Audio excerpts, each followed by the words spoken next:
කොහොමද යාළුවෝ හැමෝටම ආරම්භක ඉලෙක්ට්‍රොනික පාඩම් මාලාවේ 15 වන වීඩියෝ සමගයි අද ඔබ එකතු වෙන්නේ.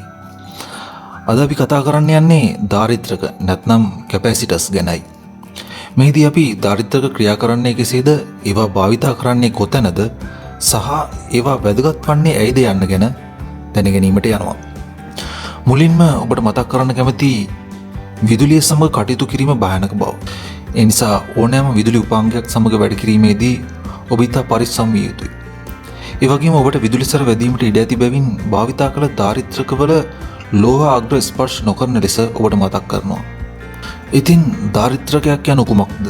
පරිපථයකට විදුලිය ගබඩා කර මුදාහරින විද්‍යුත් උපාංගය දාරිද්‍රකයක් ලෙස හැඳින්වෙනවා. බැටරියක් තරම් ශක්තිය ගබඩා කිරීමට එයට නොහැකි වුවත් දාරිද්‍රකයකට බැටරියකට වඩා වේගයෙන් ශක්තිය ආරෝපණය කර මුදාහැරීමේ හැකියාව තියෙනවා. මෙම හැකියාව ඉතා ප්‍රයෝජනවත් වන අතර මේ නිසා විදුලි උපකරණවල අනිවාර්ය අංගයක් ලෙස නිරන්තරයෙන්ම ඒවා විද්‍යුත් පරිපථවල දක්නට ලැබෙනවා. දාරිද්‍රකවල මූලික පරමාර්ථය වන්නේ විද්‍යුත් ක්ෂේත්‍රයක විද්‍යුත් ශක්තිය ගබඩා කිරීම සහ හැකි සෑම විටම මෙම ශක්තිය පරිපථයකට සැපීමයි. දාරිද්‍රකය සංවෘත පරිපථයකට සම්බන්ධ වූ විට ඒ තුළ විද්‍යුත් ශක්තිය ගබඩා වෙනවා. තවද දාරිද්‍රකය සංවෘත පරිපථයෙන් ඉවත් කළ විට ඒ තුළ එකතු කරගත් ශක්තිය විසිරා හැරීමට එයට හැකි හේයින් දාරිද්‍රකයක් తాවකාලිකව බැටරියක් ලෙස භාවිතා කළ හැකි. ඒවා බැටරි නෙමෙයි, නමුත් ඒට සමාන ක්‍රියාකාරීත්වයක් තියෙනවා. නමුත් දාරිද්‍රක පිළිබඳ අප දැනගත යුතු මූලික කරුණ නම් දාරිද්‍රක හරහා කිසිදු ධාරාවක් ගමන් කරන්නේ නැහැ. මේ ගැන තව ටිකකින් ඔබට පැහැදිලි වේවි. දාරිද්‍රක සඳහා ප්‍රධාන ක්‍රමානුරූප සංකේත කිහිපයක් භාවිතා කරනවා. ඔබ මේ දකින පළමු ක්‍රමානුරූප සංකේතය බොහෝ විට සෙරමික් තැටි දාරිද්‍රකයක් හෝ ද්‍රවීකරණය නොවූ ඕනෑම දාරිද්‍රකයක් සඳහා භාවිතා කරනවා. මෙම ක්‍රමානුරූපය දාරිද්‍රකවල සාමාන්‍ය ක්‍රමානුරූපය ලෙස ඔබට පෙනේවි. මේ දකුණු පසින් නැති ක්‍රමානුරූප සංකේතය විද්‍යුත් විච්ඡේදක දාරිද්‍රක වැනි ද්‍රවීකරණය වූ දාරිද්‍රක සඳහා භාවිතා කරනවා. ඔබට පේනවා මෙම ක්‍රමානුරූපයේ සරල රේඛා දෙකක් වෙනුවට ධන සලකුණු කරන ලද සරල රේඛාවක් සහ වක්‍ර රේඛාවක් තියෙනවා. මෙම සරල රේඛාව අසල ඇති ධන සලකුණ ඇනෝඩය නිරූපණය කරන අතර වක්‍රාකාර පැත්ත නියෝජනය කරන්නේ කැතෝඩයයි. හොඳයි, දැන් අපි බලමු මේ දාරිද්‍රක ක්‍රියා කරන්නේ කොහොමද කියලා. මේ තියෙන LED එකකින් සහ ප්‍රතිරෝධයකින් සමන්විත ඉතා සරල පරිපථයක්. ඒ වගේම මේ තියෙන්නේ වෝල්ට් 9ක බැටරියක් සහ දාරිද්‍රකයක්. ඉතින් මම කරන්න යන්නේ මේ දාරිද්‍රකයේ කැතෝඩය බැටරියේ ඍණ පැත්තට සහ දාරිද්‍රකයේ ඇනෝඩය බැටරියේ ධන පැත්තට තප්පරයක් හෝ දෙකක් පමණ ස්පර්ශ කරනවා. දැන් මම දාරිද්‍රකයේ ඍණ පැත්ත මගේ බ්‍රෙඩ්බෝඩ් එකේ ඇති ඍණ තීරුවට සහ දාරිද්‍රකයේ ධන පැත්ත බ්‍රෙඩ්බෝඩ් එකේ ධන තීරුව වෙත සම්බන්ධ කරනවා. ඔබට පෙන්න පරිදි LED එක දැල්වී පසුව දාරිද්‍රක විසර්ජනය වෙන විට සෙමින් අඳුරවීමට පටන් ගන්නවා. ඒ වගේම විශේෂයෙන්ම සඳහන් කරන්න ඕන, කරුණාකරලා ඔබට හමුවන සෑම පරිපථයකටම මේ ආකාරයට දාරිද්‍රක සම්බන්ධ කරන්න එපා. මොකද එය නිසි ලෙස ආරක්ෂිතව සිදු කිරීම අවශ්‍ය වෙනවා. හරි, දැන් අපි බලමු මෙම පරිපථයේ මොකද වුනේ කියලා. තත්පර කිහිපයක් බැටරියකට දාරිද්‍රකය ස්පර්ශ කරා. ඊට පස්සේ අපි දාරිද්‍රකය අපේ පරිපථයට සම්බන්ධ කළා. එවිට එය තත්පර කිහිපයක් සඳහා LED එක බලගැන්වුවා. ඊට පස්සේ LED එක අඳුර වෙන්න පටන් ගත්තා. ඉතින් ඊට ක්‍රියාව සිදු කිරීම සඳහා බැටරියට දාරිද්‍රක ස්පර්ශ කිරීම හරහා සිදුවේ කුමක්ද? දාරිද්‍රක විවිධ ආකාරවලින් සාදා තියෙනවා. නමුත් දාරිද්‍රකයක මූලික ස්වරූපය කුමක්ද? අපි හිතමු ඔබ සතු ඇලුමිනියම් තහඩු දෙකක් තියෙනවා කියලා. දැන් මෙම ඇලුමිනියම් තහඩු දෙක ඉතා තුනී පරිවාරක ද්‍රව්‍යයකින් වෙන් කරලා තියෙනවා. සියලු දාරිද්‍රකවල පදනම සහ ඒවා ක්‍රියා කරන ආකාරය එයයි. එබැවින් වෙනත් ද්‍රව්‍යයකින් ඉතා සුළු වශයෙන් වෙන් වූ ලෝහ කැබැල්ලක් තරම් සරල දෙයකට පරිපථයක් බලගැන්විය හැකියි. දැන් අපි බලමු ඇත්තටම මෙවැනි දෙයක් බැටරියක් වැනි දෙයකට සම්බන්ධ කළ විට කුමක්ද සිදුවන්නේ කියලා. මේ තියෙන්නේ මම කලින් සඳහන් කළ ක්‍රියාකාරකමේ හරස්කඩක දර්ශනයක්. මෙහි කුඩා පාරවිද්‍යුත් ද්‍රව්‍යයකින් වෙන් කෙරුණු සන්නායක තහඩු දෙකක් එකිනෙක මත පිහිටා තියෙනවා. මෙහිදී බැටරියකින් හෝ වෙනත් කිසිදු බලයකින් තොරව මෙම තහඩු මත ධන හා ඍණ ආරෝපණ ඇති අතර බොහෝ විට තහඩු දෙකෙහිම දල වශයෙන් සමාන ධන හා ඍණ ආරෝපණ ප්‍රමාණයක් තියෙනවා. නමුත් අපි මෙම තහඩු බැටරියට සම්බන්ධ කළ විට කුමක් සිදුවන්නේද? දැන් අපි මෙම තහඩු වලින් එකක් බැටරිය ඍණාග්‍රයටද අනෙක් තහඩුව බැටරිය ධනාග්‍රයට සම්බන්ධ කරනවා. එවිට බැටරිය ධනාග්‍රය සම්බන්ධ වූ තහඩුවේ ඇති සියලුම ඍණ ආරෝපණ බැටරිය හරහා බැටරිය ඍණාග්‍රය සම්බන්ධ තහඩුව වෙත ගලා එනවා. එවිට බැටරිය ධනාග්‍රය සම්බන්ධ තහඩුවේ මූලික වශයෙන් ධන ආරෝපණ පමණක් ඉතිරි වෙනවා. එහිදී බැටරිය ධනාග්‍රය සම්බන්ධ තහඩුව ධන ලෙස ආරෝපිත වන අතර බැටරිය ඍණාග්‍රය සම්බන්ධ තහඩුව ඍණ ලෙස ආරෝපණය වෙනවා. දැන් මෙම ලෝහ තහඩු දෙක එකිනෙක සමීපව පිහිටා ඇති හේයින් මෙම තහඩුවල ඇති ආරෝපණ එකිනෙක දෙසට ආකර්ෂණය වෙනවා. නමුත් අතරමැද ඇති පාර විද්‍යුත් ද්‍රව්‍ය නිසා ආරෝපණ එකිනෙකට සම්බන්ධ වෙන්න බෑ. දැන් අපි මෙහි බැටරිය විසන්ධි කර සම්බන්ධතාවයේ බිඳ දැමුවායින් පසුවත් මෙම තහඩු මගින් ලබාගත් ආරෝපණය එලෙසම පවතිනවා. දැන් මෙහි ඇති බැටරිය වෙනුවට අපි මෙම තහඩු දෙකට LED එකක් සම්බන්ධ කරනවා. මතක තබා ගන්න මේට ප්‍රතිරෝධකයක්ද සම්බන්ධ කළ යුතු බව. ඉතින් අපි මෙය LED එකකට සම්බන්ධ කළ විට මෙහි ඇති තහඩුවල ආරෝපණයන් සමාන වීමට පටන් ගන්නවා. මෙහිදී ඍණාරෝපිත තහඩුවේ ඇති ඍණාරෝපණ ධනාරෝපිත තහඩුව වෙත LED එක හරහා ගමන් කිරීමට පටන් ගන්නවා. මෙම ක්‍රියාවලිය එක් එක් තහඩුව මත ධන හා ඍණ ආරෝපණ සමාන වන තුරු සිදු වෙනවා. මෙහිදී සිදුවන්නේ LED එක මෙම තහඩුව වලට සම්බන්ධ කළ පසු එම තහඩුව අතර ඉලෙක්ට්‍රෝන ගලා යාමට මාර්ගයක් ඇති වුණා. LED එක බැටරියට සම්බන්ධ කළ විට සිදුවන්නේ මෙලෙස ඉලෙක්ට්‍රෝන ගලා යාමයි. එබැවින් ධාරිත්‍රකයේ තහඩුව අතර මෙම ඉලෙක්ට්‍රෝන ගලා යාමට සැලසුවොත් ඒ ධාරාවක් ජනනය කරනවා. නමුත් කිසිදු ධාරාවක් ධාරිත්‍රකයක් තුලින් ගමන් නොකරන බව මතක තබා ගැනීම වැදගත්. ධාරිත්‍රකයේ ක්‍රමානුරූප සංකේතයේ ඇති පරතරය මගිනුත් ඔබට එය පෙන්눔 කරනවා. ඒ වගේම බැටරියක් තුළ මෙන් ධාරිත්‍රකයක් තුළ ඒ හරහා ගමන් කිරීමට ධාරාවක් නැහැ. කෙසේ වෙතත් ඔබ මේ ආකාරයට පරිපථයකට ධාරිත්‍රකයක් සම්බන්ධ කරන විට එය ධාරාව සංරචකය හරහා ගලා යාමට ඉඩ සලසනවා. අපි ධාරිත්‍රක භාවිතා කිරීමට පටන් ගත්තාම මේ ගැන ඔබට වඩාත් හොඳින් තේරුම් ගත හැකි වේවි. ඉතින් අපි බලමු ධාරිත්‍රකයක ක්‍රියාකාරීත්වය මොන වගේද කියලා. ජල නලයක් කරා ජල ටැංකියකට ගලන ධාරාවක් ගැන අපි හිතමු.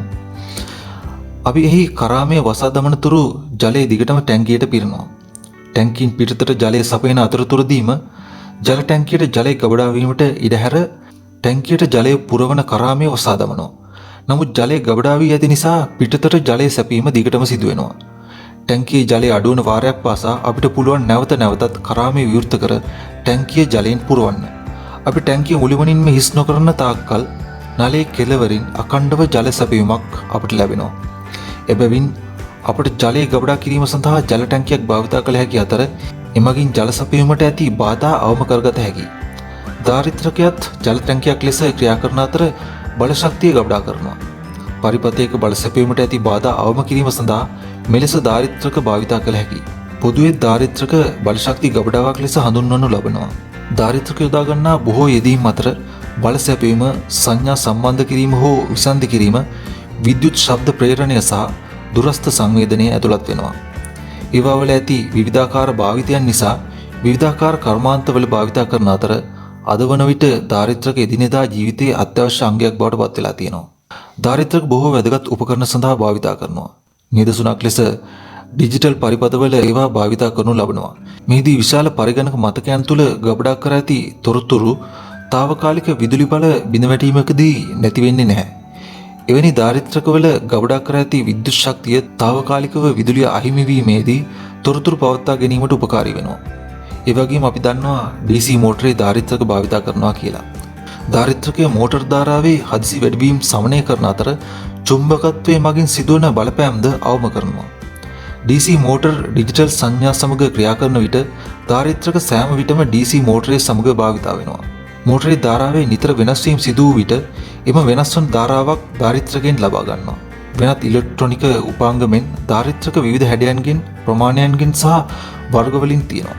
බොහෝ විට මම මෙම පාඩම් මාලාව පුරාම භාවිත කරන ප්‍රධාන ධාරිත්‍රක වර්ගවලින් එකක් මෙහි පෙන්වා ඇති විද්‍යුත් විච්ඡේදක ධාරිත්‍රකයයි. සමහර විට මෙය අප දකින ධාරිත්‍රක අතරින් වඩාත් සුලභ වර්ගයක් විය හැකියි. විද්‍යුත් විච්ඡේදක ධාරිත්‍රක ඉතා කුඩා මෙන්ම ඉතා විශාල ඒවා විය හැකියි. මෙම පාඩම් මාලාවේදී අපි බොහෝ විට මෙම කුඩා ඒවා සමග කටයුතු කරනවා.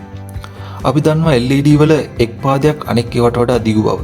එයින් අදහස් කරන්නේ එය ඇනෝඩය හෝ එය බැටරිය ධනාග්‍රය සමග සම්බන්ධ කළ යුතු බවයි.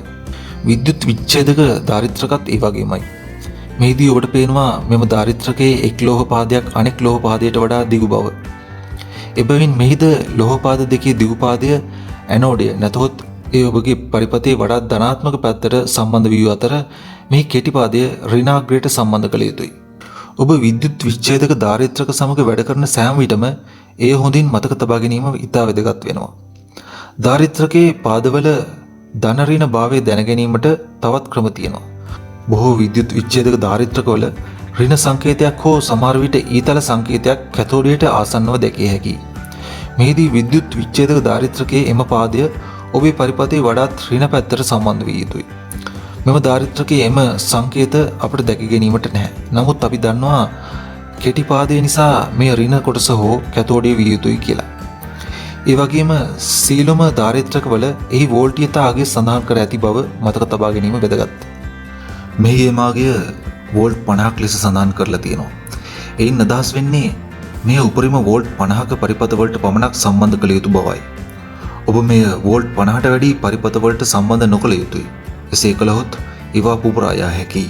එබැවින් මෙම ධාරිත්‍රකවල උපරිම වෝල්ටීයතාවය පිළිබඳව විමසිල්ලෙන් සිටීමද වැදගත් වෙනවා. අපි වෙනත් වර්ගයක ධාරිත්‍රකයක් ගමු. මෙම ධාරිත්‍රකය සෙරමික් තැටි ධාරිත්‍රකයක් ලෙස හැඳින්වෙනවා. අපි මෙම පාඩම් මාලාවේ භාවිතා කරන දෙවන වඩාත් පොදු ධාරිත්‍රක වර්ගය මේ විය හැකියි. මෙම ධාරිත්‍රක එලෙස හැඳින්වෙන්නේ ඔබට පෙනෙන පරිදි ඒවායේ පෙනුම කුඩා පැතිලි තැටියක් වැනි හැඩයකින් යුක්ත වන බැවිනුයි. මෙම ධාරිත්‍රක ද්‍රවීකරණය කර නැහැ. ඒ කියන්නේ ධන හෝ ඍණ ලෙස පාද වෙන් කර නැහැ. එබැවින් ඔබට මේ ඕනෑම පාදයක් ධන ඍණ ભેදයකින් තොරව පරිපතයකට සම්බන්ධ කළ හැකියි. ඒ සෙරමික් ධාරිත්‍රක සහ විද්‍යුත් විච්ඡේදක ධාරිත්‍රක අතර ඇති ප්‍රධාන වෙනසයි. ඔබේ පරිපතේ ඔබට අවශ්‍ය ඕනෑම ආකාරයකින් සෙරමික් තැටි ධාරිත්‍රකය සම්බන්ධ කළ හැකියි. මම ඔබට පෙන්වීමට යන තුන්වන වර්ගයේ ධාරිත්‍රකය පොලිෆිල්ම් ධාරිත්‍රකය ලෙස හැඳින්වෙනවා. මේවාද සෙරමික් ධාරිත්‍රක මෙන් ද්‍රවීකරණය වී නැහැ. ඒ නිසා මෙම ධාරිත්‍රකත් ධන ඍණ ભેදයකින් තොරව පරිපතේ ඕනෑම පැත්තකට සම්බන්ධ කළ හැකියි. කෙසේ වෙතත් මෙම වර්ගයේ ධාරිත්‍රක බොහෝ විට මෙම පාඩම් මාලාව තුළ භාවිතා නොකිරීමට ඉඩ තියෙනවා. DC ධාරිත්‍රකය සහ AC ධාරිත්‍රකය අතර ඇති වෙනස තීරණය වන්නේ ධාරිත්‍රකයට ද්‍රවීයතාවයක් එනම් ධන හා ඍණ ද්‍රව තියෙනවද නැද්ද යන කරුණ මතයි. ඒවායේ ධන හා ඍණ ද්‍රව සලකුණු කර ඇති ද්‍රවීකරණය කරන ලද ධාරිත්‍රක DC පරිපතවල පමණක් භාවිතා කළ හැකියි. ඊළඟට තියෙනවා non polarized capacitors නැත්නම් ද්‍රවීකරණය නොකළ ධාරිත්‍රක. මේ පාවිච්චි කරන්නේ AC ධාරාව නැත්නම් ප්‍රත්‍යාවර්ත ධාරාව සඳහායි. නමුත් මේ වචනේ අර්ථය අනුව අපි හිතුවොත් ද්‍රවීකරණය නොකළ කියන්නේ ද්‍රවීකරණය කළ හැකිය යන්නයි. එබැවින් ද්‍රවීකරණය නොකළ ධාරිත්‍රක AC සහ DC දෙකෙහිම භාවිතා කළ හැකියි. පරිපතය තුළ විදුලිය ගලා යාමට සිදුවන බලපෑම් වැළැක්වීම සඳහා ධාරිත්‍රක භාවිතා කරනවා. AC පරිපතයක ධාරාව ප්‍රත්‍යාවර්ත වන විට ධාරිත්‍රකයේද ඒ අනුව යමින් එහි ආරෝපණය වෙනස් කර ගනිමින් ක්‍රියා කරනවා. නමුත් DC පරිපතවල ධාරිත්‍රක වැදගත් කාර්යභාරයක් ඉටු කරන්නේ නැහැ. මොකද DC පරිපතයක් තුළ ධාරිත්‍රකයක් හරහා එක දිගට ධාරාවක් ගලා යා නොහැකි නිසා. ධාරිත්‍රකය DC ධාරාව හා සම්බන්ධ වී ඇති විට ඒ උපරිම වෝල්ටීයතාවයට ආරෝපණය වන තෙක් සැපයුමින් ආරෝපණ ධාරාව ඇද ගන්නවා. ධාරිත්‍රකයේ සම්පූර්ණයෙන් ආරෝපණය වූ පසු ධාරිත්‍රකය කිසිදු ධාරාවක් අදින්නේ නැහැ. ධාරිත්‍රකයේ එය හරහා නියත වෝල්ටීයතාවයක් පවත්වා ගන්නවා. ධාරිත්‍රකයක විභව වෙනස ආසන්නව ශූන්‍ය අගයක් වන අතර ධාරිත්‍රකය සම්පූර්ණයෙන්ම ආරෝපණය වූ පසු ධාරාව ගලා යාම නතර වෙනවා. ඕනෑම ප්‍රවාහයක් සඳහා විභව වෙනසක් තිබිය යුතුයි. මෙහිදී ප්‍රභවයේ ධනාග්‍රය සහ ධාරිත්‍රකයේ ධනාග්‍රය අතර ආරම්භක විභව වෙනස හේතුවෙන් ධාරාව ප්‍රභවයේ සිට ධාරිත්‍රකයට ගලා යාමට පටන් ගන්නවා. ධාරිත්‍රකයේ ආරෝපණය එකතු වන විට විභව වෙනස අඩුවන අතර DC ප්‍රභවයේ ධාරාව ගලා යාම නතර වෙනවා. DC ධාරාව ද්‍රවීකරණය වූ ධාරිත්‍රක භාවිතා කරන අතර එහි ධාරිතාව ඉතා ඉහළ නමුත් ඔරොත්තු දෙන වෝල්ටීයතාවය සාපේක්ෂව කුඩයි. ධාරිතාව සහ ඔරොත්තු දෙන වෝල්ටීයතාවය කාලයත් සමග පරිභෝජනය කරනවා. ඒ කරන්නේ කෙසේද යන්න මම ඔබට ඊළඟ පාඩමේදී කියා දීමට බලාපොරොත්තු වෙනවා. ප්‍රත්‍යාවර්ත ධාරාවකදී ප්‍රභවයේ ද්‍රවීයතාවයන් වෙනස් වෙමින් පවතින අතර එබැවින් සෑම විටම ප්‍රභවය සහ ධාරිත්‍රකය අතර විභව වෙනසක් පවතිනවා. ඒ නිසා ධාරාව අවහිරයකින් තොරව ගලා යනවා. සියලුම ධාරිත්‍රක ෆැරඩ් නම් ඒකකයේ මගින් මනුන් ලබන අතර ෆැරඩ් ඒකකය බොහෝ විට කැපිටල් F අකුරින් දැක්වෙනවා. ෆැරඩ් ඒකකය පිළිබඳ ලොකු දැනුමක් අපගේ පාඩම් මාලාව සඳහා අත්‍යවශ්‍ය කාරණයක් නොවුනත් ඒ පිළිබඳව දැනුවත්ව සිටීම ඔබට ප්‍රයෝජනවත් වේවි. ෆැරඩ් එකක් ඇත්ත වශයෙන්ම සියලු වර්ගවල ඉලෙක්ට්‍රොනික වැඩ සඳහා ඉතා විශාල අගයක් වන අතර අපිට සම්පූර්ණ ෆැරඩ් ඒකකයකට අත තැබීමටවත් අවස්ථාවක් නැති වේවි. ඇත්ත වශයෙන්ම අපි කිසිසේත් ෆැරඩ් සමග ගනුදෙනු කරන්නේ නැහැ. ඒ වෙනුවට අපි බොහෝ විට ගනුදෙනු කරන්නේ මයික්‍රෝෆැරඩ් සමග වන අතර ෆැරඩ් එකක් මයික්‍රෝෆැරඩ් මිලියනයකට සමාන වෙනවා. ඔබ භාවිතා කරන දාරිත්‍රක බොහොමයක් මයික්‍රෝෆැරඩ් වලින් මන්නු ලබන අතර අපි නැනෝෆැරඩ්ස්ද භාවිතා කරනවා. ඒ වගේම ෆැරඩ් එකක් නැනෝෆැරඩ් බිලියනයකට සමාන වෙනවා. මෙම ඒකක දෙක තමයි අපි අපේ ඉලෙක්ට්‍රොනික කටයුතු සඳහා භාවිතා කරන්නේ. මොකද ෆැරඩ් යනු ඉතා විශාල අගයකින් යුත් ඒකකයක් නිසා. හොඳයි, මේ ආකාරයට අපි ඉදිරියේදී දාරිත්‍රක වැඩියෙන් භාවිතා කරන තරමට දාරිත්‍රක ගැන සහ ඒවා භාවිතා කළ යුත්තේ කවදාද සහ ඒවා ක්‍රියා කරන ආකාරය යන සියල්ල පිළිබඳව වැඩියෙන් අවබෝධ කර ගැනීමට හැකියාව ලැබෙනවා. ඉතින් අදත් මගේ වීඩියෝ නරඹපු සියලු දෙනාටම බෙහෙවින්ම ස්තුතියි. මීළඟ වීඩියෝ සමග නැවත හමු වෙමු.